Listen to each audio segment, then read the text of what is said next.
I'm retired Battalion Chief Larry Cockman, Chairman of the Greensboro Fire Department History Book Committee. The American Fire Service is rich in tradition and culture. A firefighter's life is filled with many emotional highs and lows. Stories of major fires, national disasters, medical calls, firehouse living, and family life are often verbally shared from one generation to another. Many times these stories are lost forever when a firefighter passes away. In an effort to preserve these stories, in 2019, the Greensboro Fire Department History Book Committee launched a new program of recording audio-video of our retirees' lives. These stories will be shared on our website, gfhbc.org. In 2020, we did not record because of the COVID-19 pandemic. Please listen as these firefighters share their life experiences with all of us. My name is James D. Eller. I go by Jimmy. I'm originally from the Greensboro area, right outside. Grew up in Stokesdale, North Carolina, and lived there most of my life. I'm related to some of the fellow firefighters that's been on the department. Currently, I have a nephew on, which is Charles Eller, and then my brother was also a firefighter, Carl Eller. What was really funny about that was I was hunting a job at the time, and he recommended that I go to the fire department and apply. So I went up to the office. Chief Powell hired me, and at that time I was asking Chief Powell, well, he said his application in, why did they hiring me but not hiring my brother? So at that time he said mainly that, you know, a veteran was one of the factors, and then I was working part-time. So I went back and told Carl that Chief Powell said that if you was working full-time somewhere that they were hiring mostly part-time. So I told him, so he was working at Pilot Life insurance company on the running the computer. So then he stopped, and then it was just a few months later they hired my brother Carl. The real thing that drove me to be a firefighter was my brother. He suggested I apply to be a firefighter, and once I did, I loved the job after I got on. The process when I was hired was you went in and applied for the job, which Chief Powell hired me, and then at that time he was asking me if I already was working somewhere, which I was working part-time. So he said, you can stay on doing your part-time work or you can come to work now. So I chose to not come to work for about a week before they started training. So I worked at the training center about a week, and then we started training February the 1st, 1972, and finished March 19th, 72. So it was about 6 weeks training that we went through, and of course, after we come out of the training, you went to your station, and then you had to pass your probationary test. My probationary test, you had to go back to the training center and go through some evolutions like operate a pumper, or aero ladder, and you had to be efficient and all that to pass the test. So I know we had one or two that didn't, but that was the process of going back and knowing your equipment, learning where everything was, and being able to pass the probationary test. My starting salary at the fire department was $513 payday, which we got paid twice a month, the middle and the end. We had in my training class, we had about 12, and we were the 22nd training class, but some of my fellow firefighters that I trained with was Danny Waller, Eddie Nix, Bob Boss, Jimmy Williams, Joe Smith, Ronnie P. Howick, Steve Robertson, Roger Yates, and Lonnie Klutz, and Bill Faust. Some funny stories that I did have that I remember from training. I know that Lonnie Klutz, he was a basketball player, and he had them long legs. And I know Jimmy Williams, he bet him one day he could outrun him, and Lonnie he took off and he just smoked him, and that was pretty funny. Jimmy had them little short legs, and Lonnie had them long legs, and then another thing was, you know, you had to find your way out of the smoke lab. They put you in them blacked out masks, and we had one guy, I believe, he was in there about an hour trying to find his way out. In one way it was funny, and then another way it wouldn't, but that was two things I remember being kind of funny during training. Yeah, I thought I was doing something special becoming a firefighter, because I'd always heard, you know, that they, you know, save lives and property, and I thought by becoming a firefighter that would be something special, you know, to be there for people when they need you. If they got a bad situation, you can help it make a better situation for them. My first station assignment was Station 5, and I had Ralph Sutton was the captain, Charlie Galloway was the driver. Of course, some other people there at the station, I think Urban Ladder was on Truck 5, and then I think Mike Long was out there, and also Steve Robertson, Archie Andrews, and Joe Smith was not on the same ship, but he was there, and Ronnie P. Howick and Walter Brown. And then also Chief Koontz was my chief. And then the first captain I remember about him, Ralph Sutton, he was just, he was there, you know, he always helped me, you know, being assigned the first assignment. He took pride in trying to make sure you knew the job and all the equipment on the truck. So he just, you know, took me under his wings and made sure I know the job, so that, you know, I did pass my probationary test. Yeah, some pranks that stand out to me is, actually I was probably the one that instigated some of them. I had this AK-47 I bought back from the Vietnam. It was a war trophy, and I'll never forget, I had that thing at Station 1, and Chuck Smith, he was wanting me to give it to him one day, and Ben Fields was in the TV room taking a nap. Chuck stuck that thing in the room there, and it sounded like a cannon when it goes off, and Ben's feet come off the floor about a foot, and Ben got pretty mad about that. He said, whoever's gun that is, they better be taking that thing home. And then another one I got was when I was at Station 8, I got Dwayne Church. He was in there, he had a spit can chewing tobacco.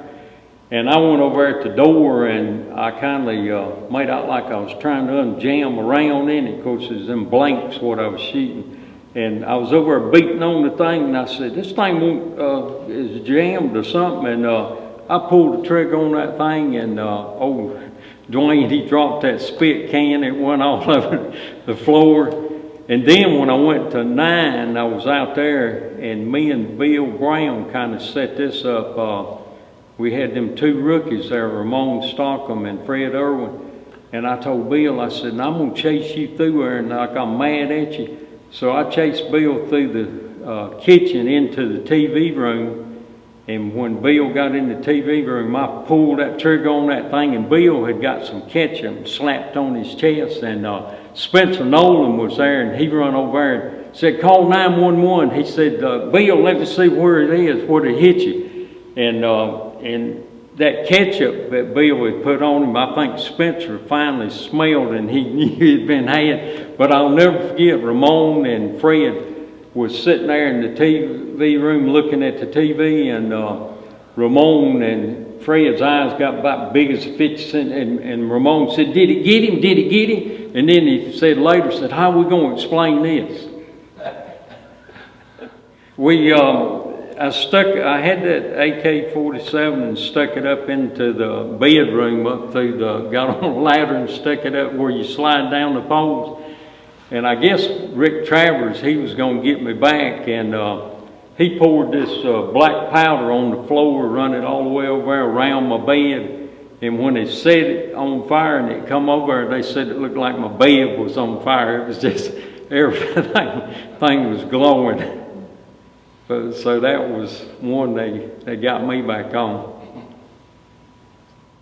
Yeah, firehouse, at the firehouse, my crew cooked and lived together, and we had to take turns cooking. You know, when you come on, if you didn't know how to cook, I guess everybody jumped in and taught you how to cook. But yeah, we pretty much shared meals together and cooked together.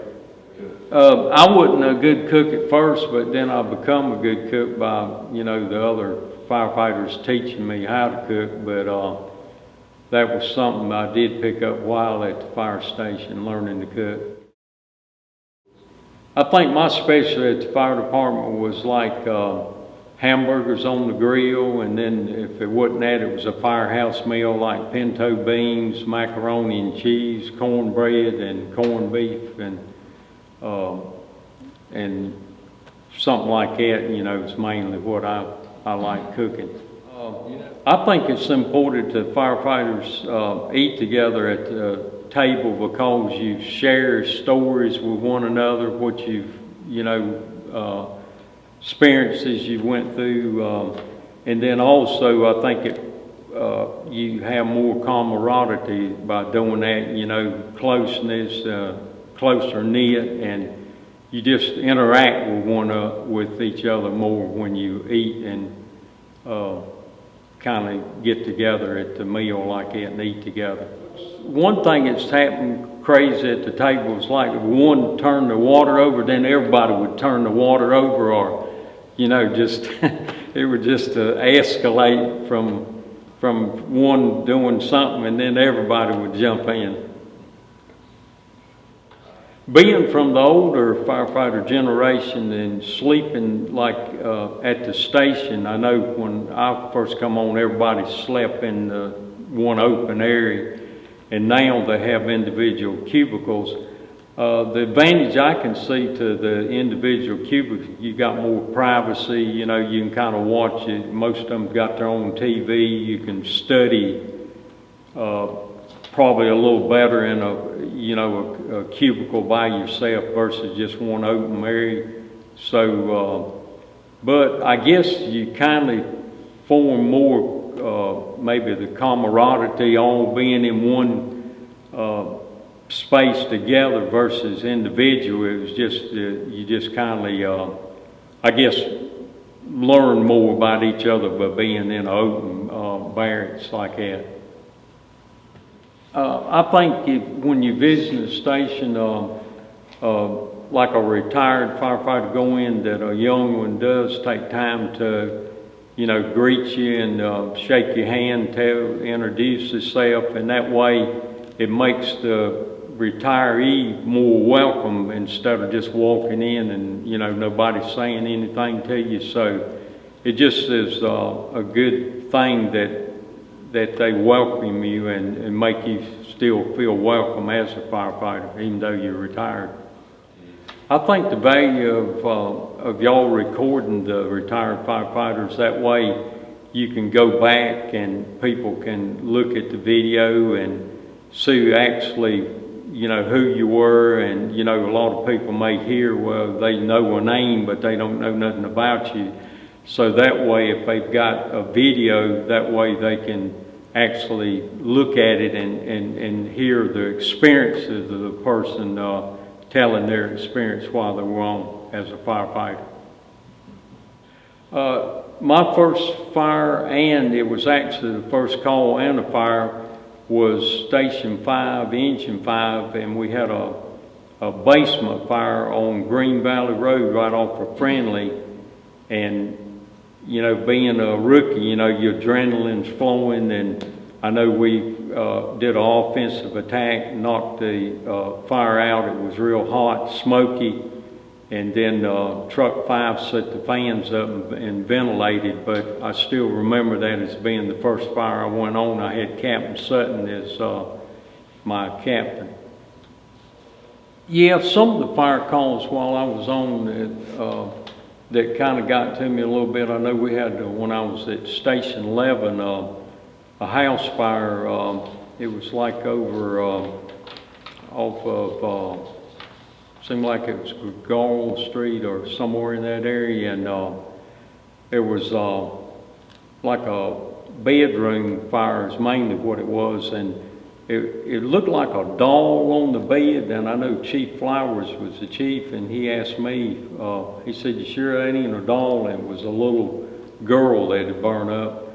And that kind of got to me. What happened, the mother had put some cinders in a paper bag and had left the house, and it caught the bedroom on fire, and of course the little girl passed away, but I still remember that as being a bad incident. I had one firefighter that it was a mentor to me was Woody Parrish. When I went to Station 1, he kind of took me under his wings. I was on Engine 1, and I was actually like second driver, and Ben Fields was one of I had 3 captains there, but he was at that time captain when I was with Woody Parrish. But he taught me how to pump the truck, taught me all the equipment on learned about all the equipment on the truck, and then he also kind of helped me with my Firefighter 2. I was getting ready to take the Firefighter 2 test, and he helped me with that, made sure I was prepared to take the test. Then also he was the one that nominated me for the Firefighter of the Year, and I did you know, get the nomination and was elected the Firefighter of the Year in '75. So I've always kind of looked up to Woody as being a mentor to me. Yeah, I'd do it all over again being a firefighter, because I just love the job. I like you know, the camaraderie between the firefighters. Since I was in the military, I already had a little bit of background, but this, you know, becoming a firefighter was kind of led over into, you know, being used to some of the living, and then I'd already heard, you know, that you were there to help, being a firefighter, save lives, property, and trying to help people, you know, just being a help to people in need of help. Some of the proudest moments on the fire department was when I passed all my probationary fire test and probationary test, and then I knew I had the job, so I was proud of that. And then when I got the Firefighter of the Year in '75, and then the day I made captain, I was proud of that. So that's 3 of the proudest moments I can remember. I did work with a female firefighter. I was at Station 14, and I was Captain Anita Strong. I was her captain while I was out at 14. It was an adjustment working with a female firefighter. I know we had to share the bathroom, like one go in and lock the door and then the other, and so that was kind of something to get used to, where everybody else was like just in one bedroom. So that was one thing that, like I said, I had to get used to. And then I guess the guys, you know, working with a firefighter like that, they had to adjust their ways, you know. Kind of, you know, some things you can say around guys, you may have to kind of watch what you say and do with, you know, women firefighters. So it was something to get, kind of adjusted to.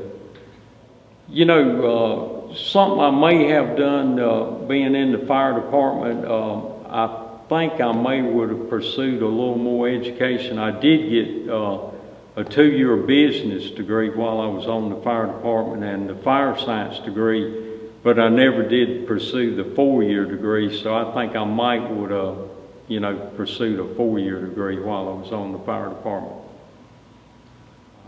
I served my country in the military, and I was in the U.S. Marine Corps. I served for 3 years active, 2 years reserve, and I went through training at Paris Island, and then after that I went to Camp Lejeune for my MOS training, which my MOS was a machine gunner. And I'll never forget, during the training there, we had a sergeant, and he said, take a look at the guy in front of you and the back and on each side. Some of y'all guys are going to be pushing up daisies next year, because he knew we were probably going to be going to Vietnam. And he actually was right that some of the guys did get killed over there that I knew was in my boot camp. But anyway, after going home on leave, after I did my MOS training, I was deployed to Vietnam.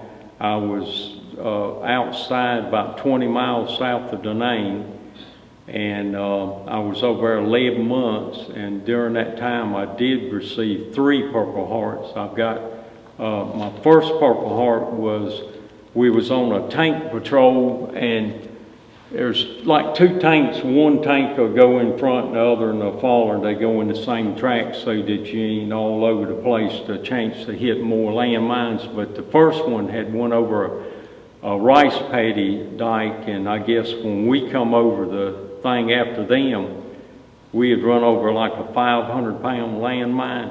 It blowed the whole side of the track off, and it was real deafening. I know everybody was checking their limbs and arms and legs to make sure everything was still there, but you couldn't hear. So the corpsman, what he did just to field check us, you'd take a draw off a cigarette and then hold your nose, and the smoke just come out your ears because they were perforated.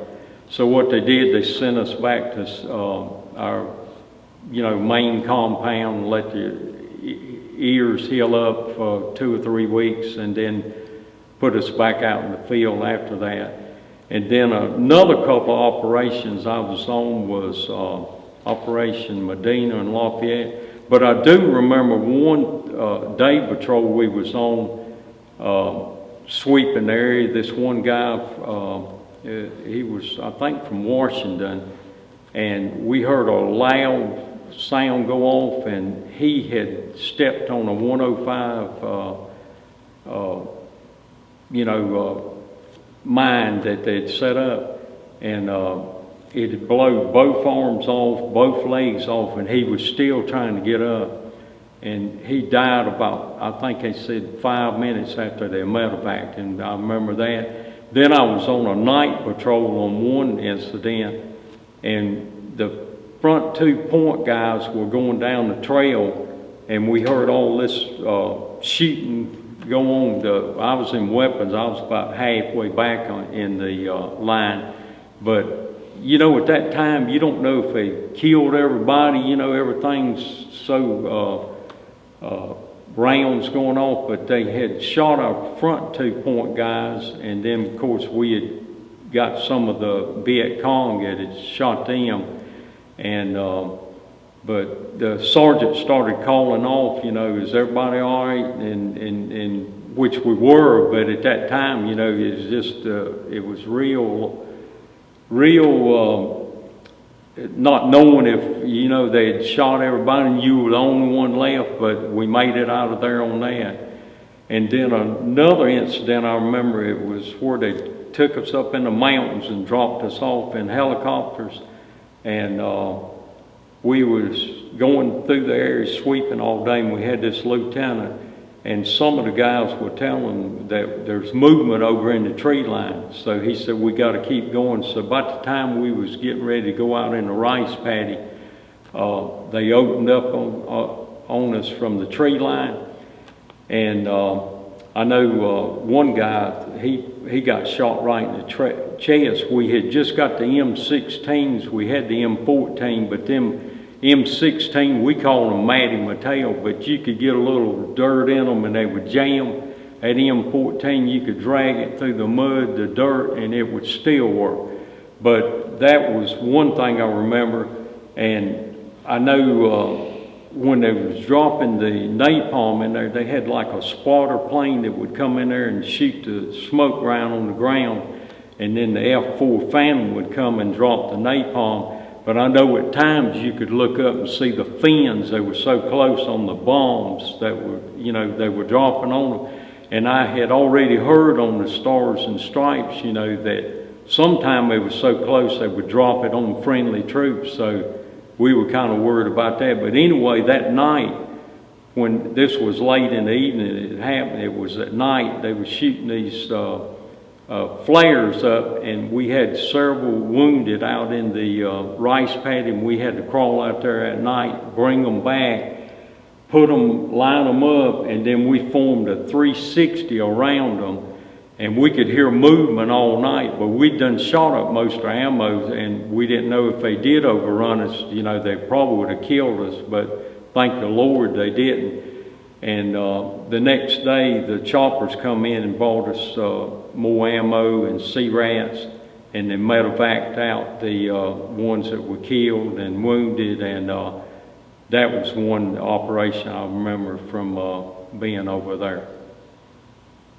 I pretty much adjusted to it. I know some people, you know, just never did. I've heard of some, you know, getting on drugs, they couldn't adjust back to the life.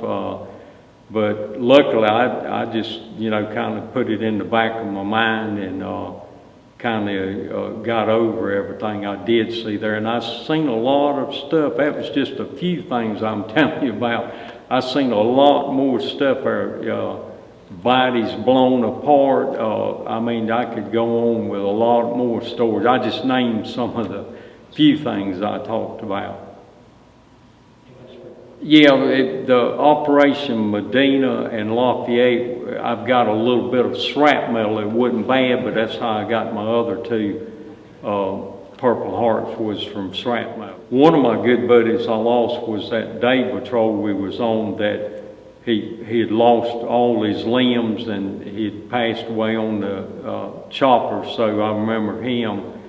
And well, actually what I did, I graduated from Northwest High School, and they didn't draft me. I signed up, you know, I guess not knowing, you know. And I'll never forget when I went to Raleigh to the recruiter down there, he kind of talked me, and I actually signed up for 2 years. He said, well, you know who they're going to send to Vietnam first? He said, the 2-year guys.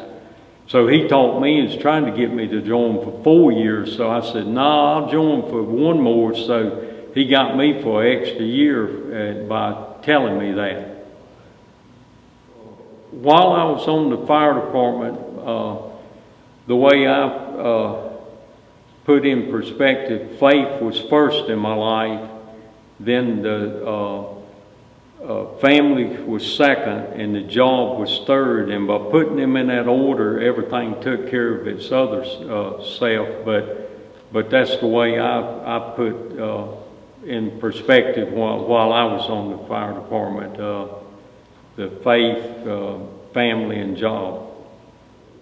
Well, my health overall has been good. I have had a little bit of back problems and shoulder problems. I know my shoulder, they say I actually need like a replacement, but I just keep going on with pain. But overall, I've got pretty good health. I try to do a few things to stay, you know, in good shape, like maybe walking and going to the Y, doing some swimming, and then bicycle riding a little bit. Yeah, some of the big fires I remember while I was on the fire department. I know I was on the Moore Music fire up off of, I think it was off of Market Street. It burned it up. I think from what I remember, it burned it mostly down. I know Captain Fields was the captain I had at that time. Another one I remember was Summit Avenue. There were several fires there. Buildings were on fire at one time. Summit Shopping Center fire, and I remember Jack Coble was my captain. I was on Engine 1, I remember that. And then another one I remember was the big building fire uptown, and Woody Parrish was acting that day. Ben Fields was off. And I was pumping, and I know I had every port on Engine 1 pumping, and I think I was either pumping into Snorkel or Ladder 1, and I think even the booster line was off. We had everything, and luckily we was on a hydrant. I never forget that. It had good pressure, so we, was able to pump everything we had off. And then another one I remember was the Starmount Country Club. I was on that, Truck 5. And another one I remember was the fertilizer fire down off of Broome Road. And I had Captain Allen on Truck 11. And I'll never forget that night. It was either Hurricane Charlie or, I remember that fire from being on that. And then Mark Giovanni's, I was on that burned it up. Yeah, as a firefighter, I do remember one fire that I was kind of scared on. You'd always heard of like a building or something collapsed. Well, I'll never forget, we was on a building fire uptown, and I was on, I think at that time, I think it was Engine 8, but we was assisting, I think Engine 4, but it was a basement fire, dark in there, you couldn't see, you had to follow the hand lines in, and you could hear all that crackling and popping, and you didn't know if the floor was going to cave in on you. And I'll never forget, at that time, in the back of my mind, I just thought, well, I hope and pray the floor don't cave in, but I was scared at that time because going in that dark basement fire, not being able to see, the only way filling the hose line in and out. But that's one fire I do remember being scared on. I guess what I'd like for the Greensboro Fire Department to remember about me was while I was on, I tried to do the best job I could, and they remember that. I was dedicated to the job and tried to do the best I could at the job I did. I cared about other people, tried to be a mentor to whoever I was, over, tried to lead by example and just be somebody, that they would look up to. And that's the biggest thing I would like for them to remember about me. If you had upcoming young firefighters, I think some of the things I would say to them would be always do your best you can. Try to take all the college courses you can, because it's kind of going that way now from what I understand. I think from what I was told, to be a lieutenant or a captain, you got to have a degree now. So I would say try to get all the education you can. Try to be a role model. Try to form camaraderie with the other guys. Be a team player. And try to, you need to be always on time when you come to work. If you can, maybe come to work maybe 30 minutes early to try the shift that's going off, to discuss what went on the day before and go over that. Also, if there's anything you don't understand, just ask the other firefighter, they'll be more than happy to explain to you, you know, if you don't understand something. And also, you need to try to lead by example. You need to never forget where you come from, because, you know, you always started off, so you always want to remember that.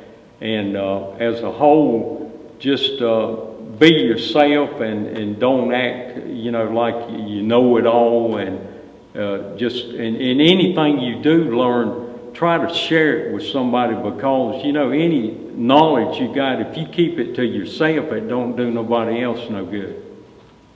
So that's some of the things I would, you know, recommend to a young firefighter coming on. Well, I don't know. One thing I can think of that people may not know about me is I'd just like to thank the Lord for my faith, my being saved and being a Christian, and trying to you know, be a giving Christian to all the people around me.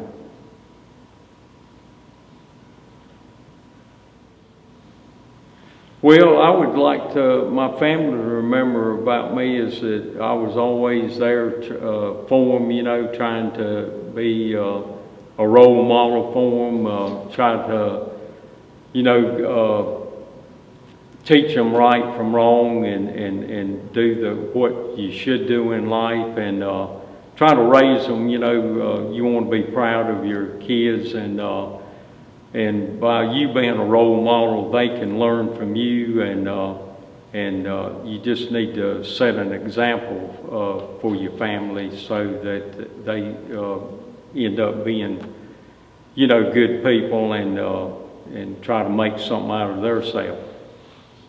The most thing I've missed about the GFD is the guys, you know, the station life, you know, living together, sharing things together. You know, just I like the hours that I worked, like, you know, it was 1 on and 2 off, and you know, most of the firefighters did have some kind of part-time work, but I just miss mainly the guys, you know, and being a firefighter and the hours that you worked. I'd like to leave a message to my wife. You know, my wife's always been there for me. You know, her name is Connie Eller, and she's always been there for me, because you know, you work a 30-year life at the fire department while you're till you retire, and that's a lot of time away from home. And you know, them being able to put up with that, you being gone, and then, you know, sharing your problems with your soulmate, and just you know, that means a lot, listening to your problems. And so my wife has just been I just, you know, like for her to know that I appreciate her just having always been there for me. In closing, the Greensboro Firefighters History Book Committee hopes you have gained a greater insight into the dangers, the challenges, and emotional events that have influenced and shaped the American firefighter.